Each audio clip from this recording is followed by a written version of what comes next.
परीक्षा के घोटाले को समझना है तो आपको मई के महीने के पटना के अखबारों को पलटना चाहिए। आपको इतनी खबरें मिल जाएंगी कि फिर मंत्री धर्मेंद्र प्रधान के आश्वासन की जरूरत नहीं पड़ेगी कि नीट में पेपर लीक नहीं हुआ है। इस वीडियो को आप पूरा देखिएगा, आपको अंदाजा मिलेगा और आपको अपना सवाल भी जायज लगेगा कि इस तरह से न जाने कितने छात्र पैसे देकर डॉक्टर बन जाते होंगे और मेहनत करने वाले छात्रों का चांस हमेशा के लिए चला जाता होगा। और बिहार के अखबार भास्कर से लेकर प्रभात खबर तक में नीट परीक्षा को लेकर तमाम खबरें भरी पड़ी हैं। यह खबर भी छपी है कि जोधपुर एम्स का छात्र मुजफ्फरपुर में किसी और के बदले परीक्षा देता हुआ पकड़ा गया।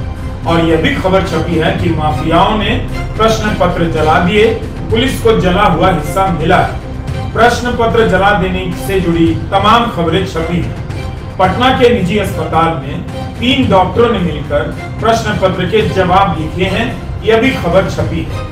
यानी एक ऐसा नेटवर्क नजर आता है जिसमें वह भी शामिल था जो डॉक्टर बन चुका है, जो डॉक्टर बनने के लिए पढ़ाई कर रहा है और जो डॉक्टर बनने के लिए MBBS में एडमिशन लेना चाहता है। इन खबरों को पलटकर कहीं से नहीं लगता कि नीट की परीक्षा में सॉल्वर बनने या प्रश्न पत्रों के जले हुए टुकड़े का मिलना साधारण मामला है।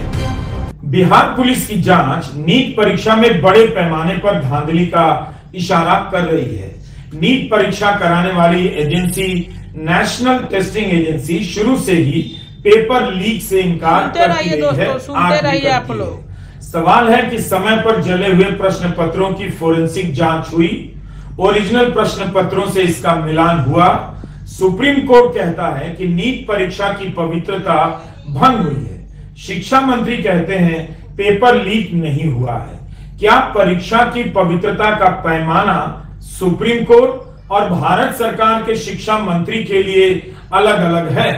जब परीक्षा की पवित्रता ही नहीं बची है तब फिर पेपर लीक नहीं हुआ है, उसके बदले चीटिंग हुई है, इन बातों का क्या मतलब? पटना पुलिस की जांच हवा में नहीं लगती। अक्टूबर 2023 में बिहार में भी सिपाही भर्ती परीक्षा हुई, पेपर लीक हो गया। पुलिस उस मामले में सरगना की तलाश कर रही थी, जांच में लगी हुई थी। उसी के कारण पटना पुलिस के हाथ नीट का नेटवर्क भी लग गया। यह टाइम्स ऑफ स्वराज चैनल है। यूट्यूबर और पत्रकार संतोष सिंह की टीम ने 24 मार्च को विजेंद्र गुप्ता नाम के एक आदमी से बात की। यह व्यक्ति प्रश्न पत्र लीक मामले में कई बार जेल जा चुका है। इसने अपना चेहरा ढका हुआ है। यह व्यक्ति किसी विशाल चौरसिया का नाम ले रहा है जो उस वक्त ओडिशा की जेल में था, इस समय बिहार की जेल में है।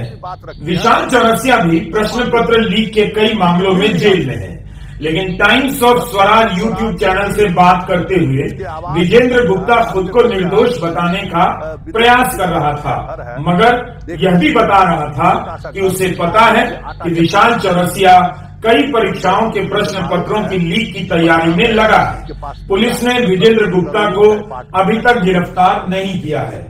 इस इंटरव्यू में विजेंद्र गुप्ता कह रहा है कि नीट की परीक्षा करने वाली संस्था ध्यान दे कि इस बार विशाल चौरसिया जेल में भी रहकर पेपर लीक कर देगा। यह व्यक्ति तो इसकी भी बात कर रहा है कि नीट परीक्षा का पेपर कहां छपने वाला है।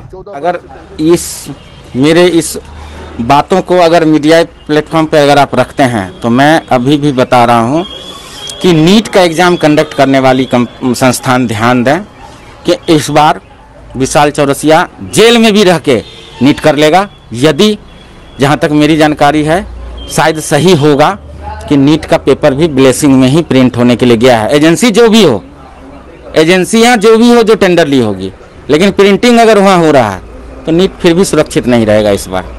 टाइम्स ऑफ स्वराज में मार्च में वीडियो दोस्तों रवीश कुमार जी ने जैसे बताया कि डॉक्टर विवेक पांडे को लेकर बहुत सारा धांधली हुआ है दोस्तों, और पेपर लीक जो NTA दोस्तों नीट का परीक्षा कंडक्ट कराती है उन्होंने बहुत बड़ा धांधली किया है। लेकिन उनसे पत्रकारों ने जब सवाल पूछा कि नीट का परीक्षा लीक कैसे हुआ है, तो उन्होंने जवाब दिया कि नीट का परीक्षा मैंने लीक नहीं करवाई है, कोई लीक नहीं हुआ है। दोस्तों बिहार के माफिया हो चाहे किसी भी स्टेट के माफिया हो दोस्तों, वो पैसा भर भर कर लेते हैं और नीट के परीक्षा, रेलवे के परीक्षा, हर चीज़ के परीक्षा का दोस्तों क्या करते हैं कि केवल पेपर लीक कराते रहते हैं और इनसे मेहनत करने वाले स्टूडेंट दोस्तों दूर रह जाते हैं और मेहनत करने वाले स्टूडेंटों को केवल हार ही मिलता है और पैसे वाले लोग उनको दोस्तों पा लेते हैं। यही सब होते रहता है। लेकिन सख्त सरकार को भी एक ऐसा नियम रूल बनाना चाहिए कि जैसे कोई भी आदमी नीट परीक्षा को या कोई भी परीक्षा को सेंधमारी चोरी चपाटी करते हुए या लीक करते हुए पकड़ा जाए, उसको बहुत से बहुत कड़ी से कड़ी दंड का दोस्तों प्रावधान करना चाहिए मोदी जी को या किसी भी स्टेट सरकार को। स्टेट सरकार का अगर एग्ज़ाम हो तो स्टेट सरकार को करना चाहिए और सेंट्रल गवर्नमेंट का हो तो सेंट्रल गवर्नमेंट का करना चाहिए। जय हिंद जय बिहार। मिलेंगे नेक्स्ट वीडियो में दोस्तों।